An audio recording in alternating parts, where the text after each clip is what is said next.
Welcome po sa aking YouTube channel. Sa mga hindi pa po nagsusubscribe, please click the subscribe button po. At huwag kalimutang i-click ang notification bell para ma-update po tayo sa mga new upload videos.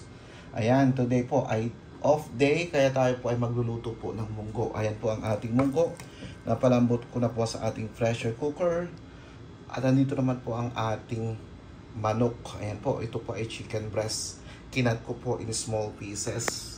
Yan po ang ating kamatis, ang ating bell pepper, ang ating bawang, ang ating luya at ang ating onion. Nandyan din po ang ating magic sarap, ang ating black pepper.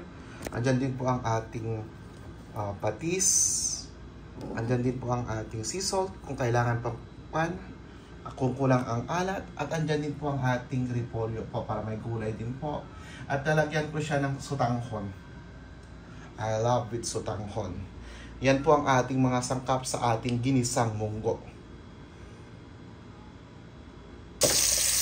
Ayan na po, inuna ko na po ang ating bawang at ang ating luya. Igigisa ko lang po siya. Isusunod ko na po kaagad ang ating sibuyas. Ayan na po ang ating sibuyas. Igigisa ko na.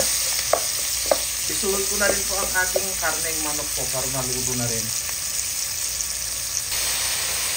Ayan na po ang ating chicken breast po. Igisa-gisa ko lang po ito. Ayan.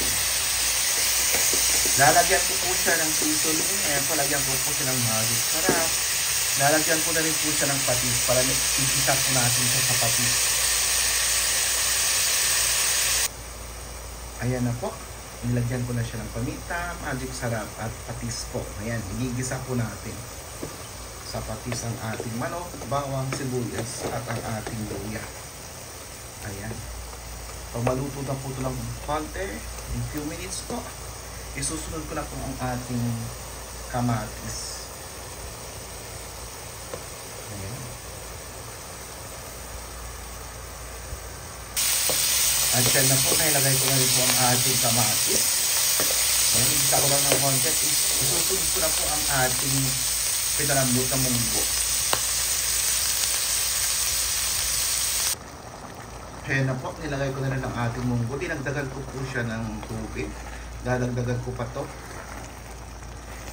Ayan, dadagdagan ko po ng tubig.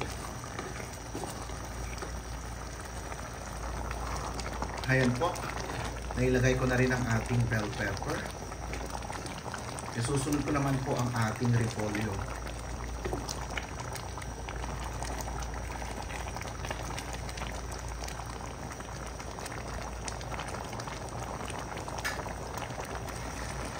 Yan na po, nalagay ko na rin ang ating repolyo. At parang hindi na ako maglalagay po ng ating sutanghon. Masyado na pong marami. Kasi marami din po akong nilagay na repolyo. Kaya okay na po to. Make sure lang po na okay yung lasa. Lutuin ko lang po yung ating repolyo. Tatakpan ko lang po. At pwede na po tayong kumain. Ayan na po ang ating finished product po.